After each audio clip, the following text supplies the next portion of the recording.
आमचाच form हात घेऊन खाडाखोड करून तो बाद करतील अशी अवस्था आता सरकारची त्या ठिकाणी. आजऱ्यामध्ये थोडक्यात आमची संधी त्या ठिकाणी हुकली आहे. कुरुंदवाडमध्ये आम्हाला थोडं मागं त्या ठिकाणी जावं लागलं.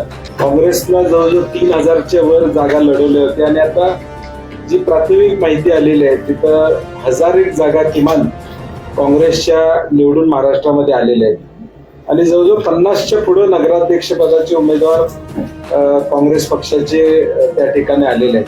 250 मध्ये 90 नगरसेवक हे महाविकास आघाडी म्हणून यामध्ये आलेले आहेत. महाराष्ट्रामध्ये नगरपालिका नगरपंचायतची रणधुमाळी झालेली आहे. काँग्रेसला जवळजवळ 3000च्या वर जागा लढवल्या होत्या आणि आता जी प्राथमिक माहिती आलेली आहे तिथं 1000 जागा किमान काँग्रेसच्या निवडून महाराष्ट्रामध्ये आलेल्या आहेत आणि जवळजवळ 50च्या पुढे नगराध्यक्ष पदाचे उमेदवार काँग्रेस पक्षाचे त्या ठिकाणी आलेले आहेत. एकूण निवडणूक बघितली तर निवडणूक आयोगाचा सावळा गोंधळ, मतदार यादीतला घोळ, प्रचाराचा शेवटच्या दिवसापर्यंत प्रचार करण्याची मुभा आणि याची माहिती सत्ताधाऱ्यांना फक्त असणे. कारण की उपमुख्यमंत्री अजितदादांनी 2 दिवसापूर्वी पुण्यामध्ये मतदानाच्या आधी 2 दिवस कदाचित मुदत वाढेल असं वक्तव्य केलं होतं. याची माहिती असणं आणि त्यांचं नियोजन त्या पद्धतीचं या ठिकाणी केलेलं आणि एका बाजूला महायुतीची प्रचंड आर्थिक ताकद आणि त्याच्या विरुद्ध सामान्य माणसं काँग्रेसमधून या ठिकाणी उभारले आणि त्यामुळे आम्हाला जे यश मिळालेले आहे, निवडून आलेले आमच्या काँग्रेसच्या राज्यातल्या सर्वांचं मनापासून अभिनंदन आहे. कोल्हापूर जिल्ह्यातले यशाबद्दल कोल्हापूरमध्ये जवळजवळ 120 जागांवर आणि काँग्रेसच्या चिन्हावर व शिवशाहू आघाडी ही काँग्रेसचीच आघाडी या पद्धतीने उमेदवार उभे केले होते आणि जवळजवळ 70 उमेदवार आमचे निवडून आलेले आहेत.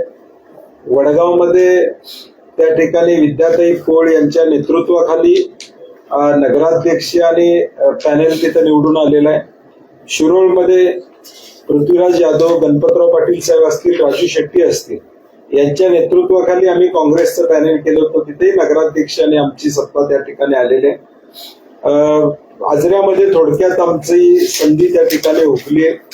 त्याचबरोबर कुरुंदवाडमध्ये आम्हाला थोडं मागं त्या ठिकाणी जावं लागलं आणि जयसिंगपूरची लढाई ही एक वैचारिक लढाई म्हणून आम्ही लढलो होतो. निवडून येणार का किंवा या निवडणुकीत जयसिंगपूरमध्ये यश मिळेल का अशी आमची अपेक्षा नव्हती, पण गट म्हणून ती निवडणूक लढावी अशी कार्यकर्त्यांची इच्छा होती आणि आम्हाला तिथं 5 नगरसेवक काँग्रेसचे त्या ठिकाणी निवडून आले. एकूण कोल्हापूर जिल्ह्याची आकडेवारी आपण बघितली तर आपल्याला लक्षात येईल की साधारणपणे जयसिंगपूरला आमचे 5 आलेत, आम्ही 13 उभे केले होते. पेठ वडगावला 15+1 नगराध्यक्ष आमचा, शिरोळमध्ये नगराध्यक्ष +15 नगरसेवक, पन्हाळ्यामध्ये शिवशाहू आघाडीच्या वतीनं 5-6 लोक आलेले आहेत. कुरुंदवाडमध्ये काँग्रेसचे 8 लोक त्या ठिकाणी आलेले आहेत. चंदगडमध्ये 5 आलेले आहेत. हातकणंगले नगरपंचायतमध्ये 8 लोक आणि आजऱ्यामध्ये 6 लोक आमचे त्या ठिकाणी आलेले आहेत. हे फक्त काँग्रेसचं सांगतं. शिवसेनेचे काही लोक आलेले आहेत, राष्ट्रवादीचे काही लोक आलेले आहेत. साधारणपणे हा आकडा जिल्ह्यामध्ये 90 पर्यंत आमचा पोहोचेल.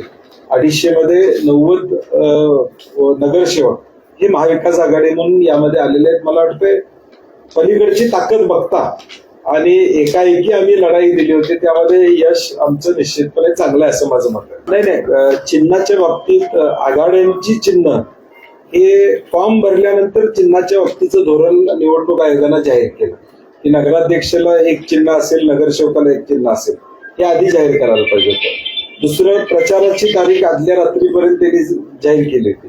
आता जाहीर करताना त्याने 1 दिवस आधी थांबणार असं सांगितलेलं आहे. परत त्यात बदल करू नये. जी नियमावली करायची ती नियमावली करावी आणि आरोना इन्स्ट्रक्शन्स द्यावेत की पारदर्शकपणे फॉर्म्सची चाचणी करा. दबावाखाली येऊन कुणाचे फॉर्म त्या ठिकाणी बाद करण्याचं काम त्यांनी त्या ठिकाणी करू नये.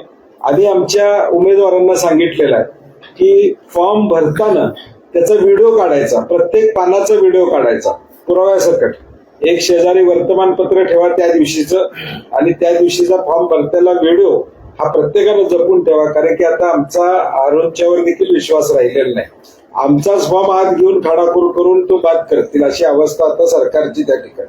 आणि म्हणून आम्ही दक्षता त्या ठिकाणी घेणार आहोत की व्यवस्थितरित्या राज्यामध्ये देखील महानगरपालिकेचे फॉर्म भरताना प्रत्येक उमेदवारानं काँग्रेस असेल, राष्ट्रवादी पवारसाहेब गट असेल किंवा शिवसेना असेल, फॉर्मचा व्हिडिओ प्रत्येक पानाचा काढून ठेवा, हा पुरावा राहिला पाहिजे अशी माझी साधारणपणे सूचना असते.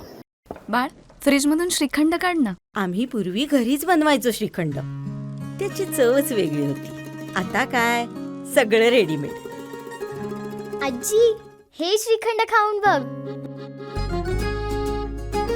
आज तुझ्या आईनं घरीच बनवलं की काय? हे आहे गोकुळचं श्रीखंड. अगदी जिभेवर रेंगाळणार. जिभेवरच नाही तर मनावरही रेंगाळणार. गोकुळ श्रीखंड, मनावर रेंगाळणार.